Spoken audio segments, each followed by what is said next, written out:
മാനസികത്തിലേക്ക് സ്വാഗതം. ഈ അടുത്ത കാലത്ത് നമ്മുടെ സോഷ്യൽ മീഡിയയിൽ വളരെ ചർച്ചയായ ചില വ്യക്തികളുണ്ട്. അവർ അവകാശപ്പെടുന്നത് അവരുടെ തലയ്ക്കകത്തിരുന്നിട്ട് ആരോ സംസാരിക്കുന്നു. പിന്നെ പലരും അവരെ അഭിമുഖം നടത്തിയപ്പോഴൊക്കെ അവർ പറയുന്നത് ചില അന്യഗ്രഹ ജീവികൾ അവരെ നിയന്ത്രിക്കുന്നു, തലയ്ക്കകത്ത് വേറെ ആരോ ബ്രെയിനിൽ ചിപ്പ് ഘടിപ്പിച്ചിരിക്കുന്നു എന്നൊക്കെയാണ്. ഇത് ശാസ്ത്രീയമായി ഇതിന് അടിത്തറ ഉണ്ടോ എന്ന് നമ്മുടെ സാമാന്യ ബുദ്ധിയുള്ള മനുഷ്യർക്ക് സംശയം തോന്നാം.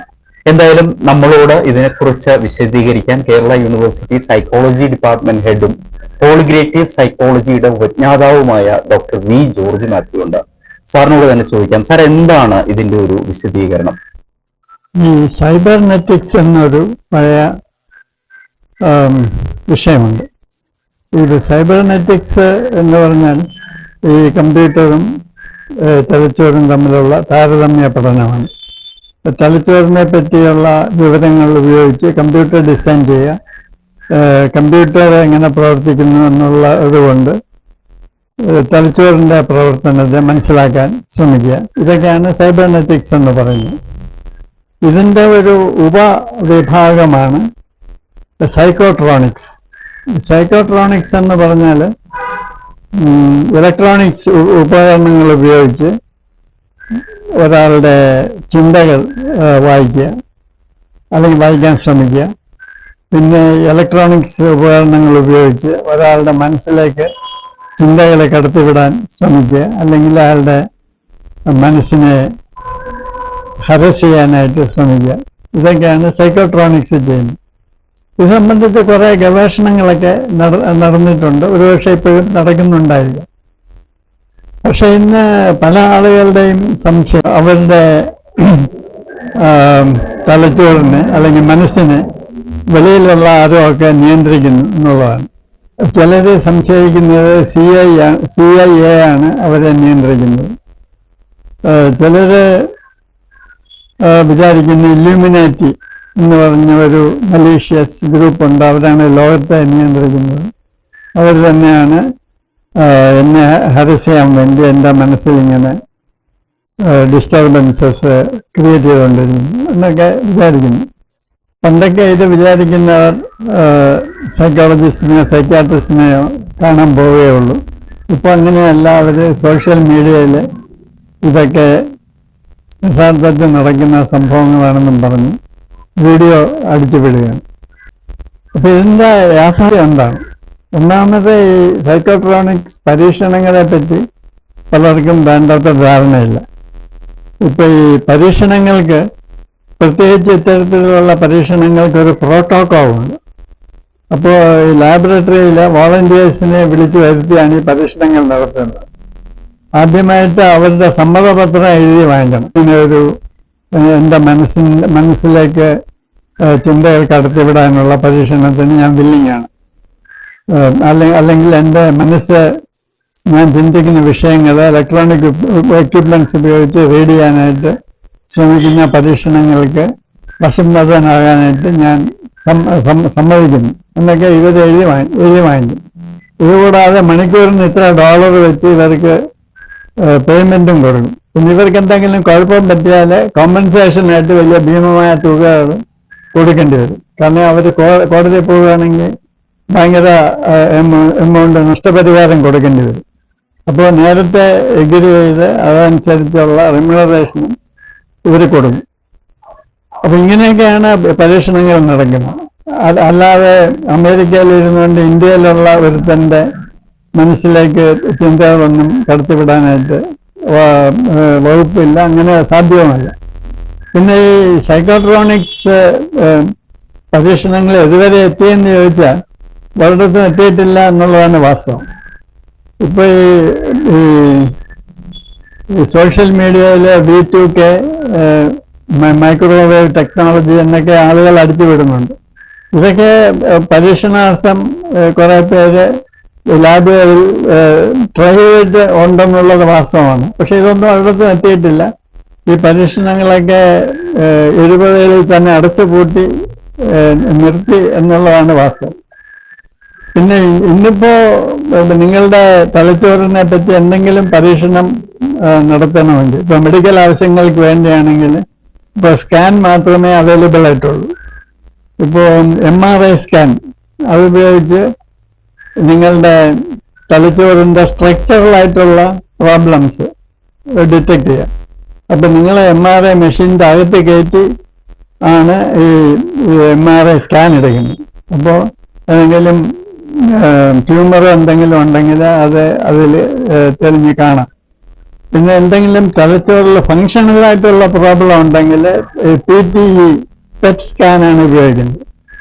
അപ്പോൾ അത് തലച്ചോറിൻ്റെ ഏതെങ്കിലും ഭാഗത്ത് ഒരു ഫങ്ഷണൽ പ്രോബ്ലം ഉണ്ടെങ്കിൽ PET സ്കാനിൽ അറിയാൻ പറ്റും.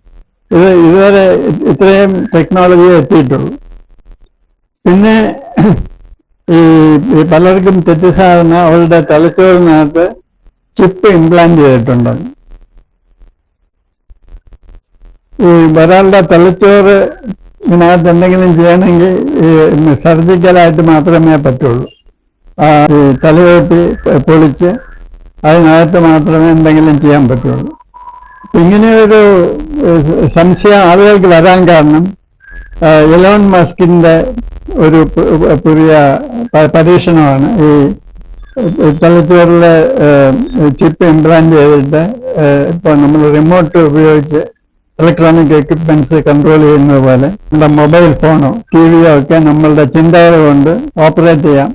അപ്പോൾ റിമോട്ടിൻ്റെ ആവശ്യമില്ല. ഇത് എലോൺ മസ്ക് നടത്തുന്ന ഒരു പരീക്ഷണമാണ്. അതിന് വരുന്ന വോളണ്ടിയേഴ്സിന് ഭീമമായ റെമ്യൂണറേഷൻ കൊടുത്തിട്ടാണ് ഈ പരീക്ഷണം നടത്തുന്നത്. എന്തെന്നല്ല ഈ പരീക്ഷണം ഒട്ടും വിജയകരമായിട്ടില്ല എന്നാണ് അറിവ്. ഇത് വെറും ഒരു പരീക്ഷണ ഘട്ടം മാത്രമാണ്.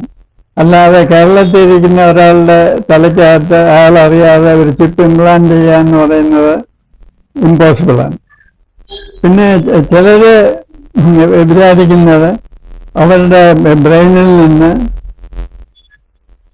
വേവ്സ് വരുന്നുണ്ട്. ഇത് ചിപ്പ് ഇംപ്ലാന്റ് ചെയ്തുകൊണ്ടാണെന്നാണ് അവർ വിശ്വസിക്കുന്നത്.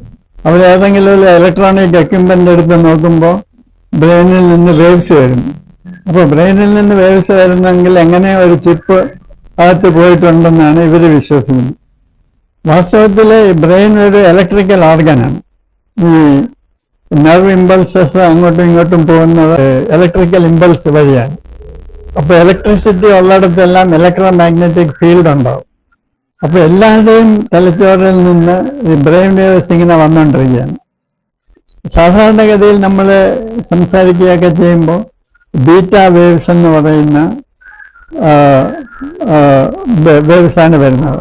ഈ ഹെർട്സ് എന്നൊരു യൂണിറ്റ് കൊണ്ടാണ് ബ്രെയിൻ വേവ്സിൻ്റെ ഫ്രീക്വൻസി മെഷർ ചെയ്യുന്നത്. നമ്മൾ വെറുതെ റിലാക്സ് ചെയ്തിരിക്കുമ്പോൾ ആൽഫ വേവ്സ് എന്ന് പറഞ്ഞ് വേവ് ലെങ്ത് കൂടി ഫ്രീക്വൻസി കുറഞ്ഞ വേവ്സ് ആണ് വരുന്നത്. നമ്മൾ സക്സസ്ഫുൾ ആയിട്ട് മെഡിറ്റേറ്റ് ചെയ്യുകയാണെങ്കിൽ തീറ്റ ഡെൽറ്റ എന്ന് പറയുന്ന ടൈപ്സ് വേവ്സ് ആണ് വരുന്നത്. ഏതായാലും ഈ ബ്രെയിൻ വേവ്സ് എന്ന് പറയുന്നത് കുഴപ്പം പിടിച്ച ഒന്നല്ല. എപ്പോഴും എല്ലാവരുടെയും ബ്രെയിനിൽ നിന്ന് ബ്രെയിൻ വേവ്സ് വന്നുകൊണ്ടിരിക്കുകയാണ്. അതുകൊണ്ട് നിങ്ങൾ എവിടെയെങ്കിലും പോയി ഒരു ഇലക്ട്രോണിക് മെഷറിംഗ് ഡിവൈസ് ഉപയോഗിച്ച് നോക്കുമ്പോൾ നിങ്ങളുടെ തലച്ചോറിൽ നിന്ന് ബ്രെയിൻ വേവ്സ് വരുന്നത് കണ്ട് ഇതിനകത്ത് എൻ്റെ ബ്രെയിനിനകത്ത് ആരോ ചിപ്പ് കയറ്റി വെച്ചിരിക്കുകയാണ് എന്ന് വിചാരിക്കുന്നതിൽ യാതൊരു ന്യായവുമില്ല. പിന്നെ ചിലരെന്തുകൊണ്ടാണ് ഇങ്ങനെ പറയുന്നത്? അവർ കള്ളം പറയുകയാണ്. അവർ യഥാർത്ഥത്തിൽ അവർക്ക് എന്തെങ്കിലും ഡിസ്ട്രെസ് അനുഭവപ്പെടുന്നുണ്ട്. ചിലർക്ക് ഇതുണ്ട്, അനുഭവപ്പെടുന്നുണ്ടെന്നുള്ളതാണ് വാസ്തവം. ഇത് ഇപ്പോഴല്ല, വളരെ പണ്ട് തൊട്ടേ ഉണ്ട്. കാരണം ഈ എന്തെങ്കിലും കാരണം കൊണ്ട് വളരെയധികം അപകർഷബോധമുള്ളവർക്ക് ഇതൊരു കോമ്പൻസേറ്ററി ഡിവൈസാണ്. ഇപ്പോൾ എന്നെ ആരും ശ്രദ്ധിക്കുന്നില്ല, എന്നെ ആർക്കും വേണ്ട എന്ന് തോന്നുന്ന ഒരാളുടെ മനസ്സ് ഇൻവെന്റ് ചെയ്യുന്ന ഒരു തന്ത്രമാണിത്. അതായത് ആളുകളെല്ലാം എന്നെ ശ്രദ്ധിക്കുന്നു, എന്നെപ്പറ്റി ദൂഷ്യം പറയുന്നു, എന്നെ ഹരസ് ചെയ്യാൻ ശ്രമിക്കുന്നു എന്ന് സ്വയം വരുത്തി തീർക്കാൻ വേണ്ടി ഇവര് ഇങ്ങനെ ശബ്ദങ്ങൾ കേൾക്കുകയാണ്. അപ്പോൾ ഇതാരോ കേൾപ്പിക്കുന്നതാണെന്ന് ഇവർ വിചാരിക്കുന്നു. യഥാർത്ഥത്തിൽ ഇവരുടെ മനസ്സ് തന്നെ ഇൻവെന്റ് ചെയ്യുന്നതാണ്. അത് കുറഞ്ഞ പുള്ളികളൊന്നുമല്ല, CIA തന്നെയാണ് എൻ്റെ മനസ്സിൽ ഇങ്ങനെ ചിന്തകൾ കയറ്റി വിടുന്നത്. അല്ലെങ്കിൽ ഇല്യൂമിനേറ്റിയാണ്. അപ്പോൾ ചുരുക്കം പറഞ്ഞാൽ ഞാനൊരു വളരെ പ്രധാനപ്പെട്ട വ്യക്തിയാണ് എന്ന് സ്വയം വരുത്തി തീർക്കാൻ വേണ്ടി അവരുടെ മനസ്സ് ഇൻവെന്റ് ചെയ്യുന്ന ഒരു ഡിവൈസാണിത്. ഇതിന് ഇപ്പൊ സൈക്യാട്രിസ്റ്റുകൾ ഇതിന് പാരനോയ എന്നാണ് പറയുന്നത്. ഒരു സംശയരോഗം എന്ന് സാധാരണ മലയാളത്തിൽ പറയും. ഈ സാധാരണ പാരനോയയിൽ സംശയം മാത്രമേ ഉള്ളൂ. പിന്നെ ചിലപ്പോൾ ഇത് ഒരു അതിര് കടന്നു പോകുമ്പോൾ ഇയാള് യഥാർത്ഥത്തിൽ ഇല്ലാത്തത് കാണാൻ തുടങ്ങും, അല്ലെങ്കിൽ കേൾക്കാൻ തുടങ്ങും. പിന്നെ ചില ഡെല്യൂഷൻസ് രൂഢമൂലമാകും. സംശയം അവരെ സംബന്ധിച്ച് ഫാക്റ്റായിട്ട് മാറും. അപ്പോൾ ഇത് വെറും ഒരു സംശയം മാത്രമല്ല, CIA ഏജന്റ് വെളിയിൽ വന്ന് നിൽക്കുന്നതായിട്ട് അവർക്ക് തോന്നും. പിന്നെ അങ്ങ് ഒരു തൊപ്പി വെച്ച ഒരാൾ അതിലെ അങ്ങോട്ട് പോയില്ല, ഒരു താടിയൊക്കെ വെച്ച് ഒരു ബ്രൗൺ ക്യാപ്പൊക്കെ വെച്ച് അയാൾ തീർച്ചയായിട്ടും CIA ഏജന്റാണ്. പിന്നെ ചിലർ വിശ്വസിക്കുക അവരുടെ മൊബൈൽ ഹാക്ക് ചെയ്യുന്നു. അപ്പോൾ അവർ മൊബൈൽ എപ്പോഴും ഓഫ് ചെയ്ത് വെക്കും. അടുത്തിരിക്കുന്ന ആളുടെ മൊബൈലിൽ ഒരു മെസ്സേജ് വന്നാൽ അത് ഉടനെ നോക്കാതെ ഇത് എനിക്കുള്ള മെസ്സേജാണ്. അപ്പോൾ അയാൾ നോക്കുമ്പോൾ അയാൾക്കൊരു മെസ്സേജ് വന്നു. അപ്പോൾ അത് ഇയാൾ ഇൻ്റർപ്രറ്റ് ചെയ്ത് എനിക്ക് വന്ന മെസ്സേജാണ്, അത് CIA അയച്ചതാണ്, അല്ലെങ്കിൽ എൻ്റെ അടുത്തിരിക്കുന്നവരുടെയൊക്കെ മൊബൈല് CIA ഹാക്ക് ചെയ്തുകൊണ്ടിരിക്കുകയാണ്. ഇങ്ങനെയൊക്കെ ഇയാൾ വിശ്വസിക്കും. പിന്നെ അയാൾക്ക് ആരെയും വിശ്വാസം ഉണ്ടാവില്ല. അപ്പൊ ഇങ്ങനെ ചുരുക്കം പറഞ്ഞാൽ മതിഭ്രമങ്ങളും ഈ തെറ്റായ വിശ്വാസങ്ങളുമൊക്കെ ഇവരിങ്ങനെ വെച്ച് പുലർത്തിക്കൊണ്ടിരിക്കും. പിന്നെ ഇവരുടെ ഈ സംശയങ്ങളൊക്കെ വളരെ സിസ്റ്റമാറ്റിക് ആയിരിക്കും. ഇക്കാലത്ത് അവർ ഇന്റർനെറ്റൊക്കെ വായിച്ച് കുറെ ടെക്നിക്കലായിട്ടുള്ള കാര്യങ്ങളൊക്കെ മനസ്സിലാക്കും. അപ്പോൾ V2K, മൈക്രോവേവ് ടെക്നോളജി, പിന്നെ ഇലോൺ മസ്കിന്റെ പുതിയ പരീക്ഷണങ്ങൾ, ഇതൊക്കെ വായിച്ച് മനസ്സിലാക്കി ഇതൊക്കെ വളരെ ഡെവലപ്ഡ് ആയിട്ടുള്ള ടെക്നിക്കാണ്. ഇതൊക്കെ ഉപയോഗിച്ച് എന്നെ ഇങ്ങനെ ആളുകൾ പരീക്ഷണത്തിന് വിധേയമാക്കിക്കൊണ്ടിരിക്കുകയാണ് എന്നൊക്കെ ഇവർ സ്വയം വിശ്വസിക്കും. അപ്പൊ ഇത് ഇങ്ങനെ ഒരു റിയാലിറ്റി വിട്ടിട്ട് ഒരു അൺറിയൽ തലത്തിലേക്ക് പോകുമ്പോഴാണ് ഇതിന് പാരനോയിഡ് സ്കിസോഫ്രീനിയ എന്ന് പറയുന്നത്. ഇപ്പൊ എല്ലാ സ്കിസോഫ്രീനിയയിലും സംശയം വരണമെന്നില്ല. ഈ സംശയം അതിൽ കടന്ന തരത്തിലുള്ള സ്കിസോഫ്രീനിയയ്ക്കാണ് പാരനോയിഡ് സ്കിസോഫ്രീനിയ എന്ന് പറയുന്നത്. ഇത് സംശയരോഗം റിയാലിറ്റിയുടെ അപ്പുറത്തേക്ക് പോകുമ്പോഴാണ് അത് പാരനോയിഡ് സ്കിസോഫ്രീനിയ എന്ന് പറയുന്നത്. അപ്പോൾ താൽക്കാലികമായിട്ട് ഒരാശ്വാസം കിട്ടാൻ വേണ്ടി സൈക്യാട്രിക് ഡ്രഗ്സ് കഴിച്ചാൽ ചിലപ്പോൾ പ്രയോജനപ്പെട്ടേക്കാം. പക്ഷേ സ്ഥായിയായ ഒരു പരിഹാരം എന്ന് പറയുന്നത് അടിസ്ഥാനപരമായ അപകർഷബോധം മാറ്റുക എന്നുള്ളത് തന്നെയാണ്. സാർ പറഞ്ഞത് വെച്ചിട്ട് ഇത് പൂർണ്ണമായും ഒരു മാനസികാവസ്ഥയാണ് അല്ലെങ്കിൽ പ്രശ്നമാണെന്ന് മനസ്സിലാക്കുമ്പോൾ തന്നെ നമ്മുടെ സിനിമകൾ ഇത്തരത്തിലുള്ളൊരു മാനസികാവസ്ഥ ചിലരിൽ ഉണ്ടാക്കാൻ വേണ്ടി എത്രത്തോളം പ്രോത്സാഹിപ്പിക്കുന്നുണ്ട്. ഇപ്പൊ ഉദാഹരണത്തിന് ഞാൻ ഇക്കഴിഞ്ഞ ദിവസം ഡിസ്നി ഹോട്ട്സ്റ്റാറിൽ കണ്ട ഒരു ഹോളിവുഡ് സയൻസ് ഫിക്ഷൻ ആണ് ദി ക്രിയേറ്റർ എന്ന് പറഞ്ഞിട്ട് സിനിമ. അപ്പൊ അതിനകത്ത് ഒരു AI ജനറേറ്റഡ് ഒരു കിഡ് ഉണ്ട്. ഈ ലേറ്റസ്റ്റ് ടെക്നോളജി ഗ്രാബ് ചെയ്ത് അതിനനുസരിച്ച് വളരുന്ന ഒരു കിഡ്. ഇത്തരം സിനിമകളുടെ ഒരു സ്വാധീനം ഉണ്ടോ ഇതിനകത്ത്? തീർച്ചയായിട്ടും സിനിമകളുടെ സ്വാധീനം പോസിറ്റീവോ നെഗറ്റീവോ ആകാം. ഈ സാധാരണഗതിയിൽ ഈ സിനിമകള് ആളുകളെ ചിന്തിപ്പിക്കുന്നു, അവരുടെ ഭാവന ശക്തി വികസിപ്പിക്കുന്നു, കൂടുതൽ ആളുകളെ അലേർട്ടാക്കുന്നു. ഇതൊക്കെ നല്ലതാണ്. പക്ഷെ എന്തെങ്കിലും ഒരു പ്രശ്നമുള്ള ആളെ സംബന്ധിച്ച് ഇതൊക്കെ പ്രശ്നത്തിന്റെ വലിപ്പം കൂട്ടാൻ ഇത് കാരണമാണ്. ഈ മാനസിക പ്രശ്നമുള്ള ആളിന് ഈ ഒരു വിവേചന ബുദ്ധി നഷ്ടപ്പെടും. ഇപ്പൊ ഏലിയൻസ് അത് പലരെ സംബന്ധിച്ചും വളരെ എക്സൈറ്റിംഗ് ആയിട്ടുള്ള ഒരു സംഗതിയാണ്. അവർ രാത്രി മുഴുവനും UFO നോക്കിക്കൊണ്ടിരിക്കുന്നു. പക്ഷെ ഇങ്ങനെ ഒരു മനസ്സിൽ പേടി നിറഞ്ഞ ഒരാൾക്ക് ഈ ഏലിയൻസ് എന്നുള്ള സങ്കല്പം തന്നെ അവരുടെ പേടി വർദ്ധിപ്പിക്കാൻ കാരണമാണ്.